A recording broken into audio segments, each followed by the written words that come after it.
I think that the internet is going to be one of the major forces for reducing the role of government. The one thing that's missing, but that will soon be developed, is a reliable e-cash, a method whereby on the internet you can transfer funds from A to B without A knowing B or B knowing A.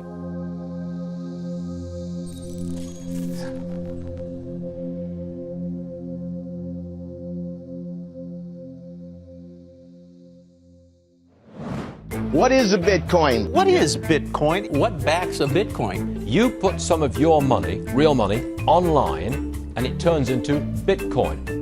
I don't even know why we call them coins, except that they call it coins in the name. I think Bitcoin has turned into a massive multiplayer online game where speculators are trying to out-speculate each other. Is it a means of exchange or an asset class? I see you taking my real dollars, and then you give me virtual money in return.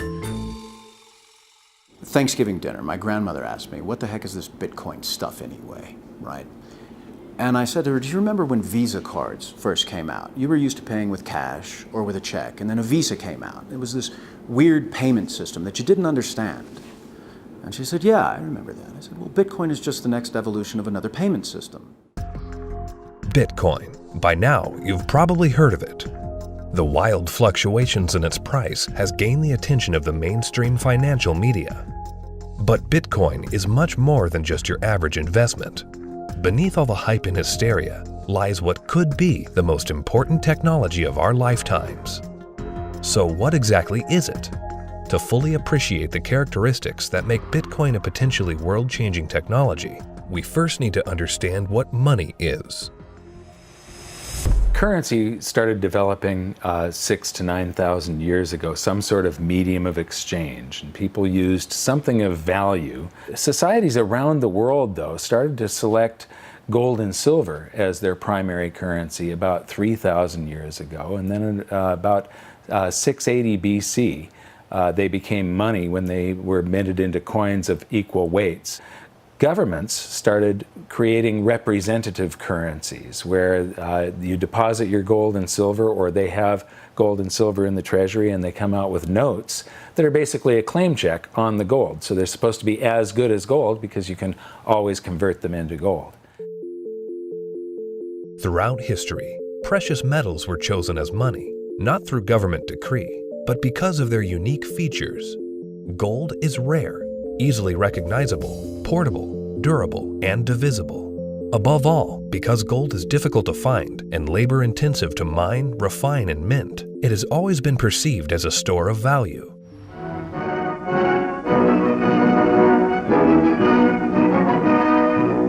At Bretton Woods, New Hampshire, delegates from 44 allied and associate countries arrived for the opening of the United Nations Monetary and Financial Conference. In modern history, as World War II was coming to an end, in 1944, the Allied nations met at the small town of Bretton Woods, New Hampshire. Here, they drafted a new financial system, which would stabilize the world's financial system once the war ended. With the United States poised to enter a golden age of prosperity, the U.S. dollar was chosen to be the world's reserve currency. The Bretton Woods system was created after the Second World War at the Bretton Woods Conference in New Hampshire. And rather than using gold as the means of exchange between countries, as was the case under the old gold standard, the dollar was going to be used. The dollar was chosen because back then it was as good as gold. Under this new system, the countries of the world would tie their currencies at a fixed rate to the U.S. dollar. And because most of the world's gold was held in U.S. vaults, the U.S. dollar would be backed by gold at a fixed price of $35 per ounce. This created a system where the currencies of the world were effectively backed by gold through the U.S. dollar. I have directed Secretary Connally to suspend temporarily the convertibility of the dollar into gold or other reserve assets. The Bretton Woods system lasted for about 25 years, but in August of 1971, President Richard Nixon called for an emergency press conference where he announced foreign countries would no longer be able to convert their U.S. dollar holdings into gold. This surprise move would come to be known as the Nixon shock. With this one announcement, President Nixon effectively created our current monetary system, a system where no currency is backed by gold or anything of value. This is what is known as a fiat currency. Fiat currency is currency that's backed by nothing except government promises. The word fiat is a Latin word, and it basically means currency that's circulating by force. If people have confidence in that currency, and if there's enough government force, that will enable the currency to circulate for a period of time until people lose confidence in the currency. Money is a medium of exchange, and the way it has evolved is that it's always something of intrinsic value until the modern age, when the politicians say, well, we don't need anything of intrinsic value anymore. All we need is political decree. We can say this is money, this piece of paper is money. Now money has a new characteristic. But underneath it all, there's this same concept in place that nobody ever seems to challenge, and that is that governments have a right to declare something of no value to be money, and you must accept it. That's really the problem, and it's still the problem today. Without anything tangible backing the currencies we use today, governments around the world have been able to issue unlimited amounts of new currency without restraint. And with the advent of the digital age, currencies around the world are now digits in a global banking database. So what is Bitcoin? Well, simply put, it's a digital currency, much like the electronic currency we use today. But it's also the payment network which facilitates the transfer of this new digital currency from one person to another. Bitcoin's a new internet protocol that enables the transmission of value over a communications channel. You can think of it like being able to send a gold coin as easily as you send an email. You can send any amount of money to anyone in the world, anytime, can't be seized, can't be confiscated, can't be frozen. Very useful technology. So Bitcoin is a digital currency and it is a payment system. So it's a payment system in the same way that bank networks are, or PayPal. Those are all payment systems. But it's also a currency. So PayPal and banks use the dollar as their currency. The Bitcoin payment system uses Bitcoins as its currency. So they both have the same name. What is your opinion of disruptive digital currencies such as Bitcoin? If you're looking for the idea that a currency doesn't really have to be something physical, it can be something that's virtual, that's the system we already have. You know, and if you want it to be, I want a way to make payments electronically, that's, you know, credit cards. I mean, so exactly what it is that this thing is supposed to be doing that we don't already mostly do. Bitcoin is different from other fiat currencies in a couple ways, but not the way people think. So most people think it's different because it is a digital currency, but fiat currencies are also digital, right? So the dollar is a digital currency, the euro is a digital currency. They're all just ones and zeros in the banks of the world. So it's not that Bitcoin is digital that makes it unique. It's unique in that it cannot be created out of thin air. So dollars, euros, yen, these can all be created out of thin air by people who have permission to do so, which is generally a central bank. Bitcoin has no ability to create it out of thin air. So it is a scarce digital asset. Unlike the banking system we currently use, where bureaucrats meet behind closed doors and determine and regulate the supply of new currency, mathematics and cryptography are used to regulate the creation of new bitcoins. The Bitcoin network is decentralized, meaning that instead of transactions and account balances being stored on a central computer or database, Bitcoin's ledger of accounts, more commonly known as the blockchain, is distributed across tens of thousands of computers around the world. There's something called Napster. We all remember Napster. We could download music and movies from Napster, but after a while it got so big and popular, the government came in, shut it down because of copyright infringements. No more Napster, right? So then somebody created something called the BitTorrent network. What's this? This is a software people run on their computers that allows people to file share. So if you run the software, you can go to things like Pirate Bay or Views or BT Junkie, and you can download any music or any movies you want, and they can't stop it because it's not a centralized location. Well, Bitcoin is the currency that runs on the BitTorrent network. Why was gold and silver considered money for the last 4,000 years is because It took work and effort to make that nice, beautiful coin. They had to dig it out of the ground and refine it, and the crucibles and the furnaces, and stamp it into a nice, beautiful coin. And that took work. So you didn't have to trust anybody that they were going to work for you. The work was already done. Well, Bitcoin, proof of work, is the same thing, right? You have to hash away and solve all these math problems. You have to have the chips and the electricity and yada, yada, yada to create a Bitcoin. It would cost today about $800 to make a Bitcoin. I believe that Bitcoin has multiple levels of intrinsic value. The properties like being unconfiscatable, properties like this censorship-resistant value transfer that no one can stop you from sending. More importantly, what gives it intrinsic value is the productive capacity and the brain power of some of the brightest developers in the world that have chosen to work on this open source protocol. And this productive capacity of some of the brightest minds that are building it is what truly gives it value. All Bitcoin transactions are cryptographically verified by thousands of computers on the Bitcoin network.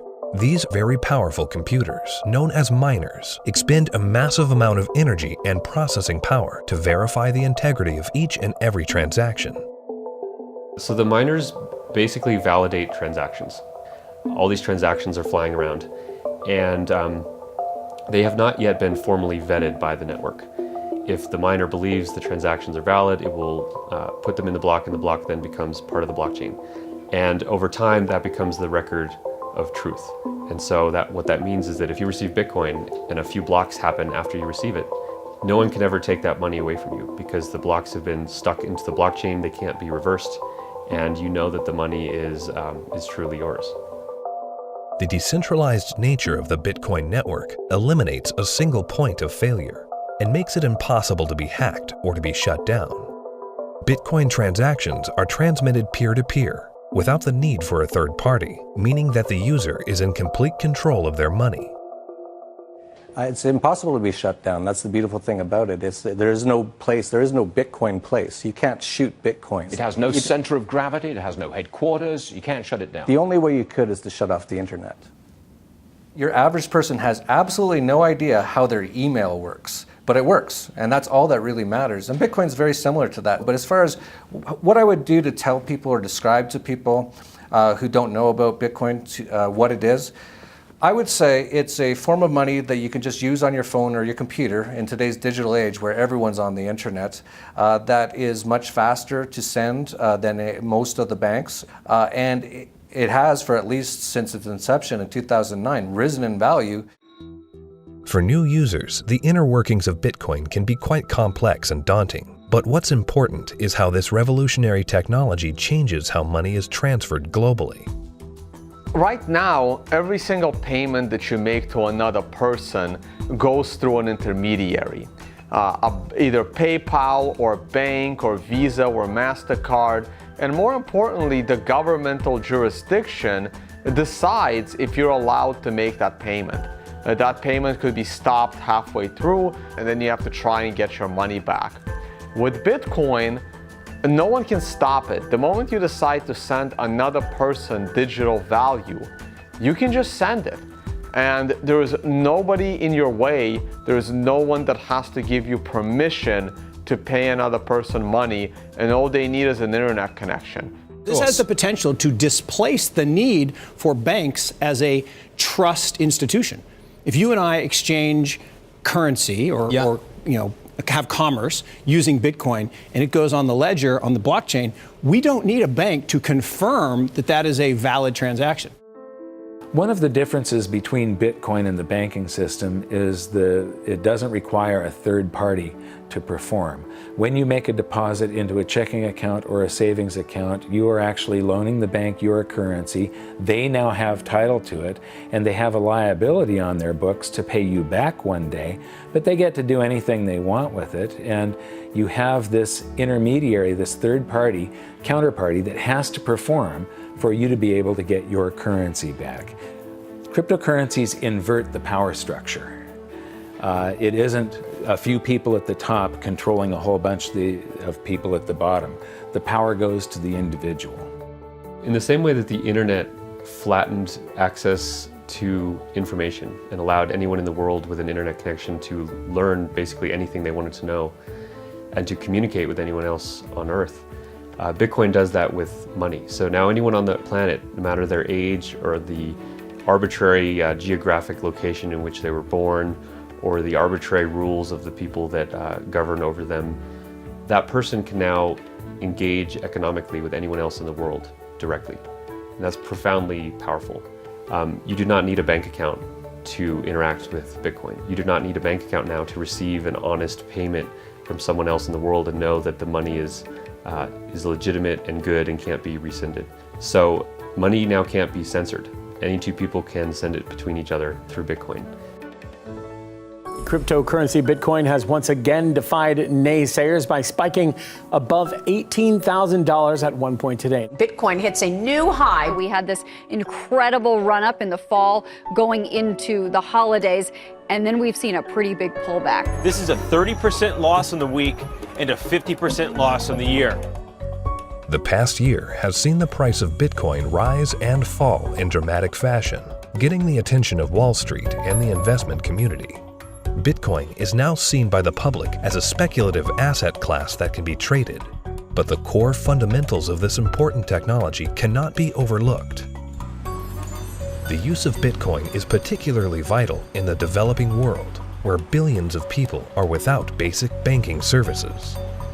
People who see the price all the time, especially in advanced societies, they focus more on the price and they think that Bitcoin is an investment solely and that it goes up and down like a stock based on news and expectations. But the fact is, probably there's more people in these kind of third economies. They don't own a lot, but they own it, and they own it because they need it.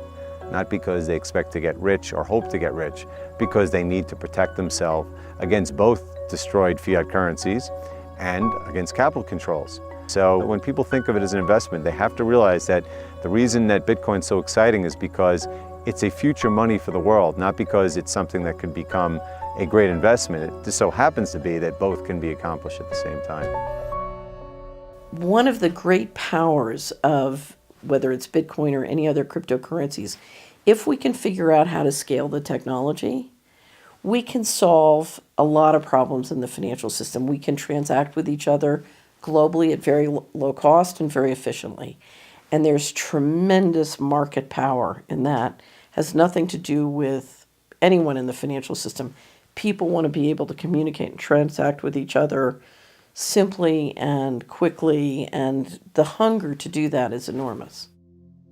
Today, Bitcoin is seen as a financial asset, but as the technology develops, the blockchain that powers Bitcoin may be used to verify transactions other than the transfer of money. Each Bitcoin is divisible into 100 millionth of a Bitcoin, called a Satoshi. These tiny fractions of a Bitcoin can be programmed to represent assets other than money. In this way, the Bitcoin blockchain can be used to verify transactions of all kinds of items without the need for a central authority. The Bitcoin blockchain is a tremendous technological innovation that enables distributed consensus. People are able to come to agreement on what the state of this ledger should be and what it is. And that enables people to have trust without trusting any other party or person or institution. So anywhere we need to have trust, where we need to be able to verify what is the true and correct state of something, that has an application to be put on the Bitcoin blockchain. For 6,000 years of recorded history, we've always had this problem when we want to engage in consensual exchange. That is, if we're strangers, can I trust you? And what's happening with Bitcoin and the blockchain, the technology that powers Bitcoin, is now possible for us to have trustworthy exchange without those third parties. The trust is built in through the cryptography. That guarantees the exchange of value. Well, that means that there's this technology that is as disruptive as the internet was to publishing. But this is disruptive to these 100 different institutions that really are the glue that pull society together. You know, everything from as mundane as notary publics to the land titling, to coining money, to voting. All kinds of these things are going to be recreated in the blockchain in a way that we will finally be able to fully trust. But what that means is what we've seen technology do to lots of private industries is now going to start doing to government function. The thing for me is understanding the implications of what this is. You can take 100 million bits of a Bitcoin. Each bit is called a Satoshi, right? And you can program that to be anything of value. It can represent titles to automobiles or real estate or diamonds or gold or votes in elections. Anything of value can now be digitized and tokenized, put up on the blockchain, and transacted, can be sent across the internet without having to go through a trusted third party. I think the blockchain and Bitcoin is going to change the world. I think it's going to change everything in terms of protecting people's identities, allowing people to own property. Bitcoin's for the 2 billion people that don't have bank accounts, the 5 billion people that can't prove they exist. They don't have title to real estate and stuff. That's what Bitcoin's going to change the most for those people, is because, you know, they're going to jump from the third world to the first world. It's really going to revolutionize Latin America, Africa, Southeast Asia, where people can finally now own real estate. We can have a transparent election that can't be hacked. Imagine. That's going to change the world in and of itself. Tempers are beginning to flare. These people have already been in queue for more than 3 hours now. Carrying currency notes, the government suddenly banned on Tuesday night. Because anyone can start using Bitcoin by simply installing an app on their phone, Bitcoin can be used by the developing world to protect their wealth from unstable currencies and government control. We're seeing it behave as a crisis currency in Venezuela, in Nigeria, in Zimbabwe. When these countries can't get a grasp on their own monetary policy, people flood to Bitcoin.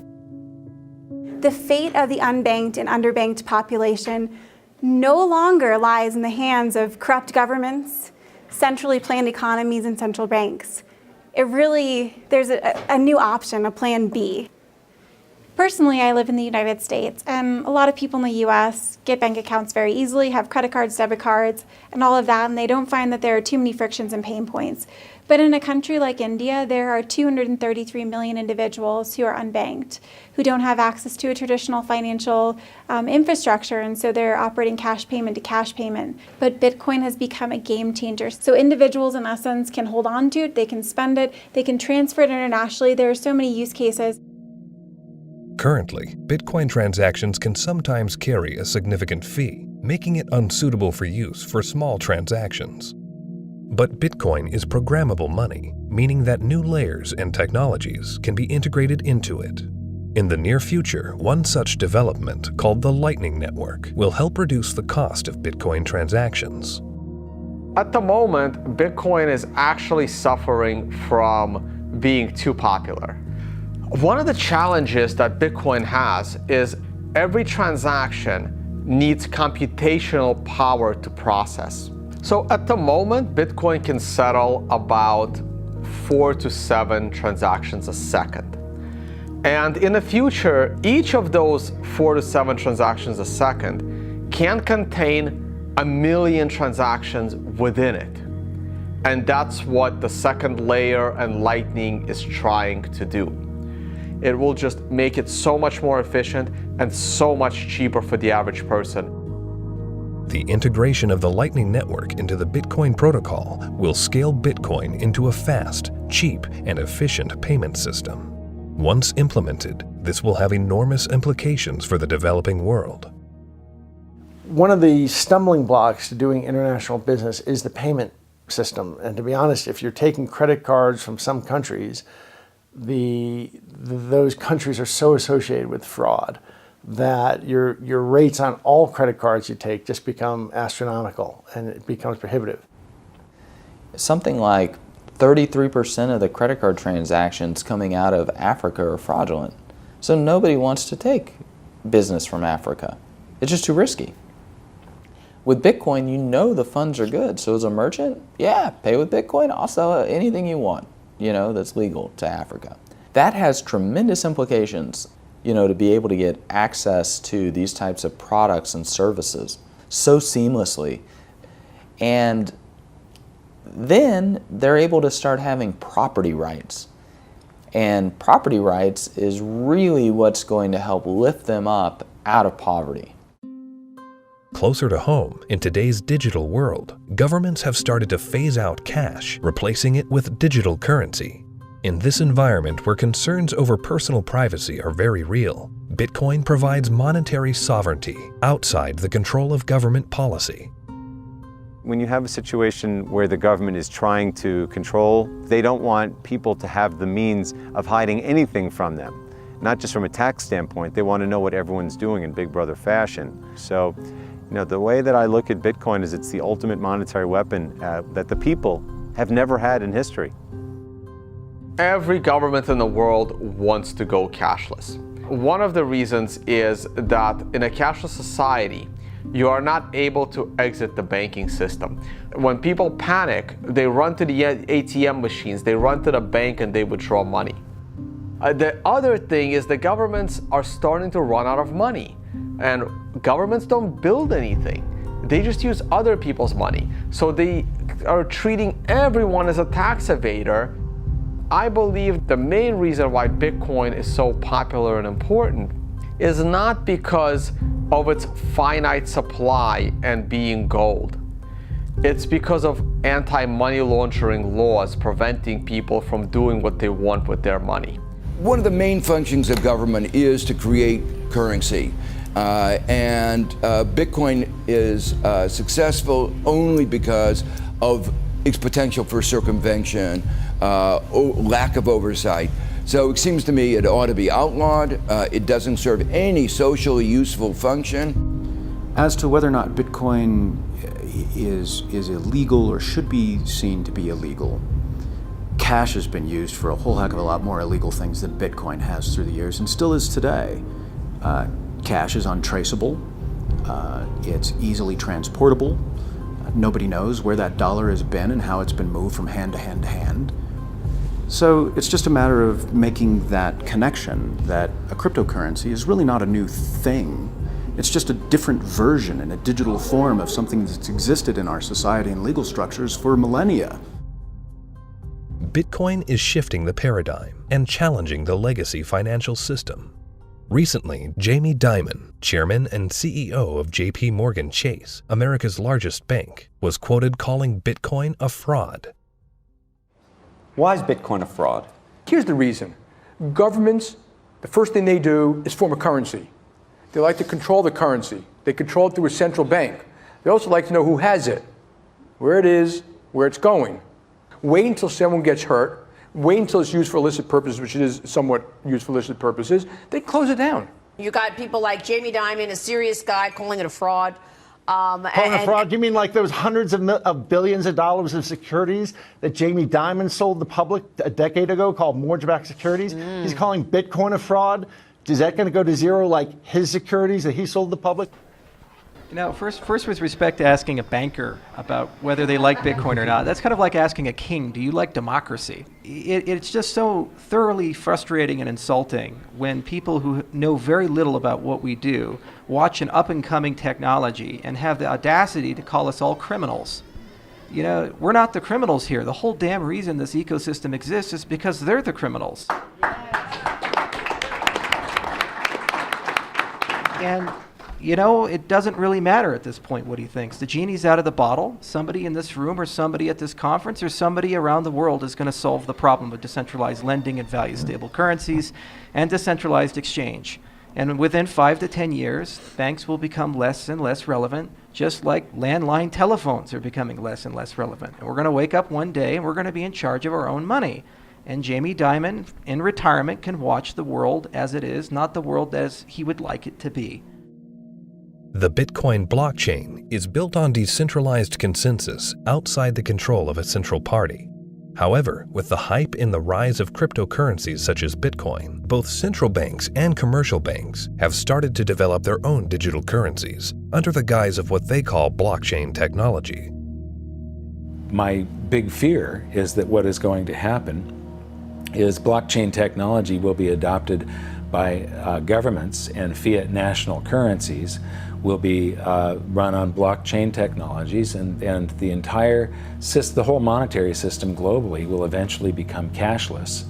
And at that point, if it's centralized and there's an entity that runs the blockchain, they can lock you out of it if they don't like what you're doing, and they can trace everything that you do. Every transaction, everywhere you go, will be recorded. And so, if we're not careful, this has the ability to enslave us or free us. I think blockchain or any kind of open ledger distributive database will have a tremendous impact on our world. My fear is that, and this is used to centralize, digital technology gives a banker the ability to put a chip in you, to tax you whenever they want, to interface with a money system with you physically, and to perfect the collateral. So I love the innovation, and the question for all of us is, how can we innovate and make the financial system more efficient and do it in a way at the same time where we distribute the power lines in the political system? The blockchain is a technology, which is a good technology. We actually use it. It will be used for a lot of different things. God bless the blockchain. Cryptocurrencies and digital currencies, I think are also fine. JP Morgan moves $6 trillion around the world every day. We don't do it in cash. It's done digitally.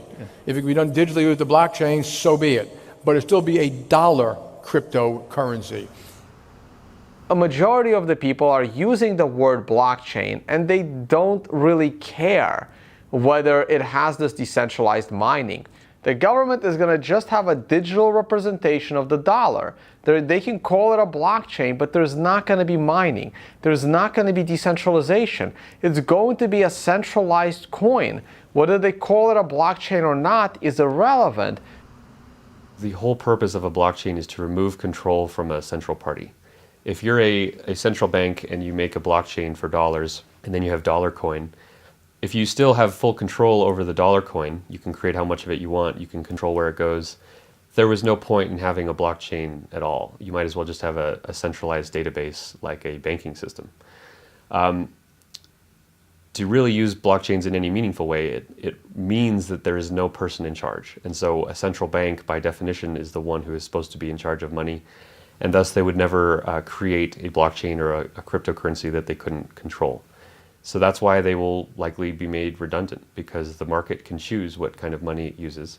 And it now has a choice between a digital currency that can be controlled by central parties and inflated without limit, or a digital currency that cannot be controlled by any central party and that has a fixed amount and can't be debased. Over time, that's going to be a very obvious choice. Bitcoin and the blockchain behind it are incredibly powerful technologies. As the future unfolds, these technologies could be used to restructure the financial system into one of fairness and equality for all, a system outside the control of the banking elite. We have millions of people now taking an interest in what is money, the question of what is money, what should it be? And they're learning, especially a lot of young people. Precious metals were once money. Then came the era of paper money.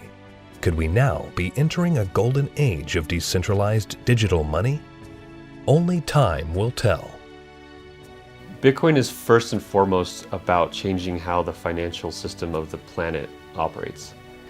However, Bitcoin is also a financial asset itself, and it goes through these bubbles, and people have made many millions of dollars when they buy it low, and then it goes up in value.